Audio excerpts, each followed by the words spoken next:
Before the guns roared in 1914, the world was a complex web of alliances and rivalries. The early 20th century was marked by the prominence of five major powers: Austria-Hungary, Germany, Russia, France, and Britain.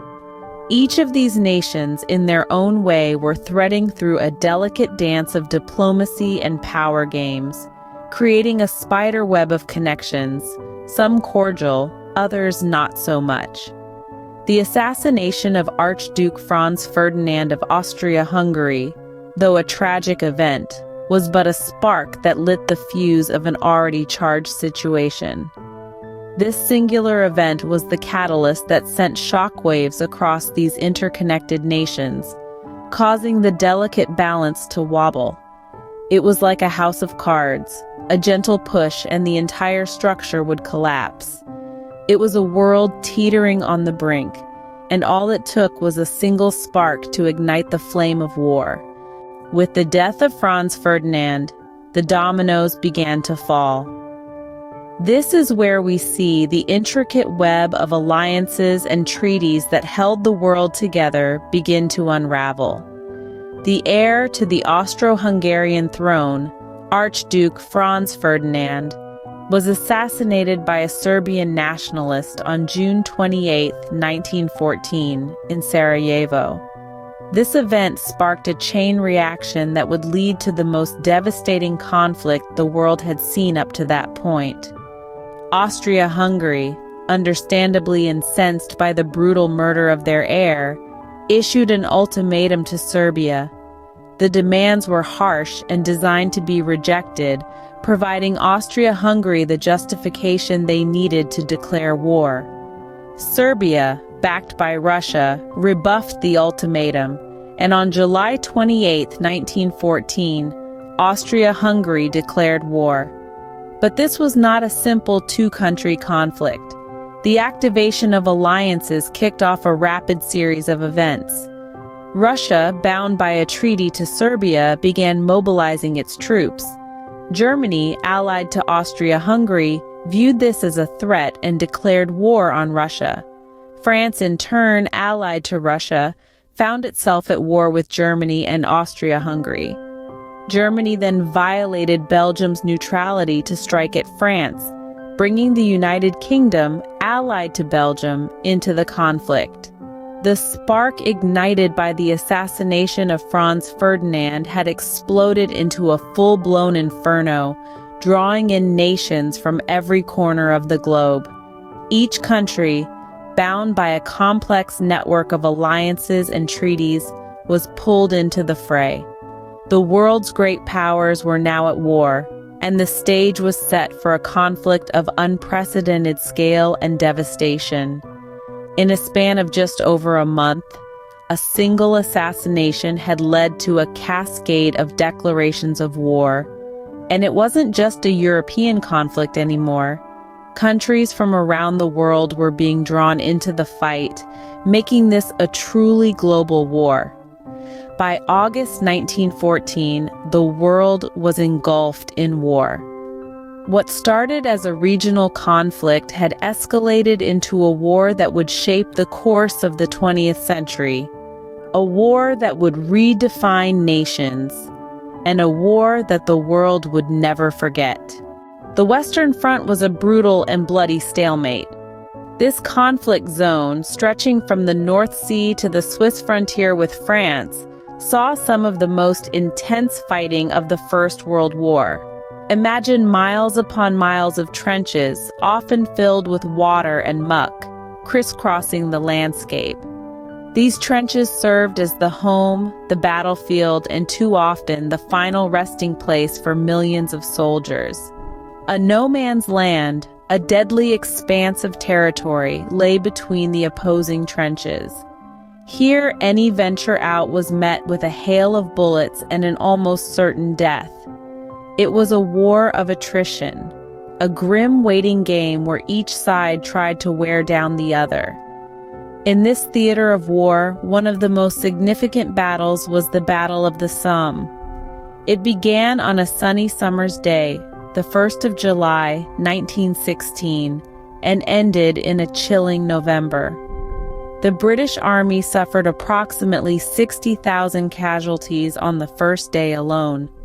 By the end of the battle, the total number of casualties from both sides was over 1 million. The gain? A mere 6 miles of territory. The Western Front also saw the horrifying introduction of chemical warfare. Soldiers were subjected to lethal gases such as chlorine and mustard gas, leading to agonizing deaths and debilitating injuries. Gas masks became a chilling symbol of this new mechanized form of warfare.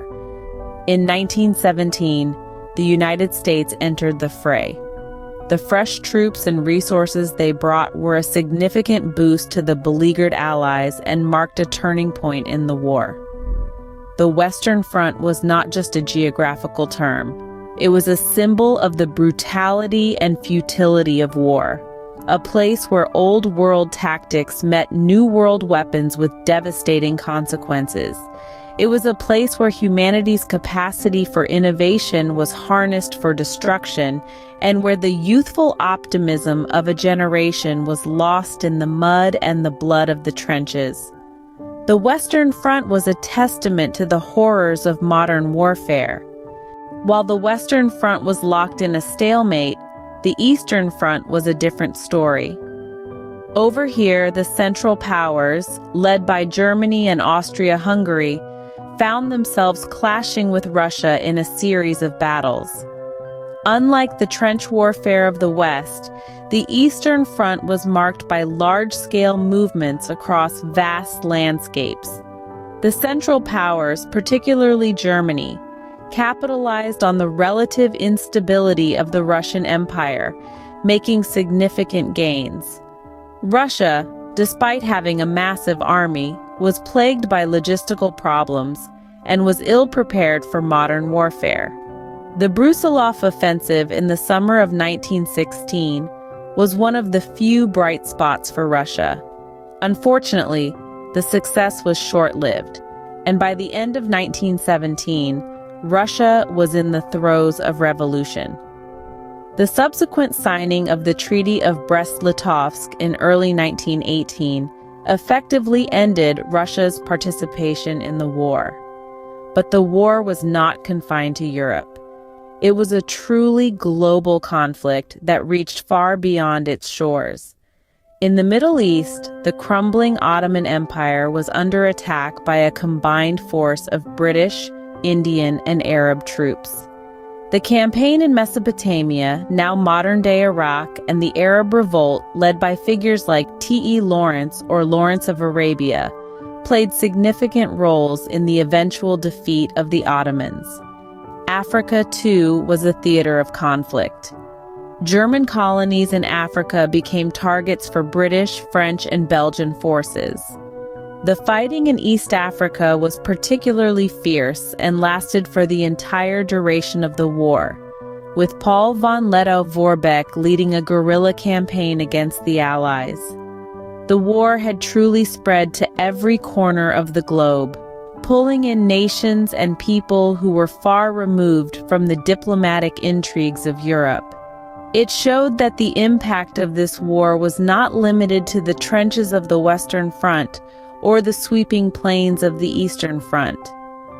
World War I was a truly global conflict, affecting people from all corners of the globe. By 1918, the Central Powers were on the verge of collapse. The waning days of World War I were marked with desperation, exhaustion, and a collective yearning for peace. Germany, feeling the brunt of the Allied naval blockade and the strain of prolonged warfare, decided to make a last-ditch effort to turn the tide in their favor. In the early spring of 1918, they launched what is now known as the German Spring Offensive. This was a series of attacks along the Western Front, aimed at breaking through the Allied lines before the full force of the American troops could be deployed. The Germans advanced significantly, but at a great cost.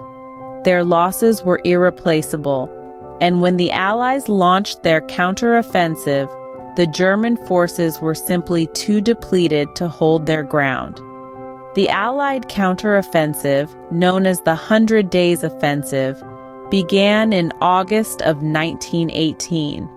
It was a relentless push that involved not just the British and French, but also the Americans, whose fresh troops and abundant resources played a crucial role. The Central Powers couldn't resist this onslaught, and one by one, they began to surrender. But it was the signing of the armistice that officially marked the end of the war. On November 7, 1918, a German delegation met with the Allies in a railway carriage in the forest of Compiègne, France. After days of negotiation, an agreement was reached. A ceasefire would come into effect on the 11th of November. And so it was that at the 11th hour of the 11th day of the 11th month, after 4 long and bloody years, the guns finally fell silent. The world, forever changed by the Great War, began to draw a weary breath of relief. The echoes of the conflict, however, would linger on, shaping the course of the 20th century and beyond. On the 11th hour of the 11th day of the 11th month, the guns finally fell silent. The war was over, but its impact was far from over. As the dust settled, the world started to grapple with the aftermath. The Treaty of Versailles, signed in 1919, was a pivotal moment. It demanded severe reparations from Germany, leaving the nation economically crippled and politically unstable. But the changes didn't stop at Germany's borders. The world map was redrawn. Grand empires tumbled, giving way to a new world order. The mighty Ottoman, Austro-Hungarian, Russian, and German empires collapsed, making room for new states to emerge from their ashes. The world witnessed the birth of countries like Poland, Czechoslovakia, and Yugoslavia. The war also sparked a wave of political changes. Democracy became the norm in many countries, while others saw the rise of totalitarian regimes. The world was never the same again. The echoes of World War I can still be heard today, a stark reminder of its lasting impact. World War I changed the world in ways that are still felt today.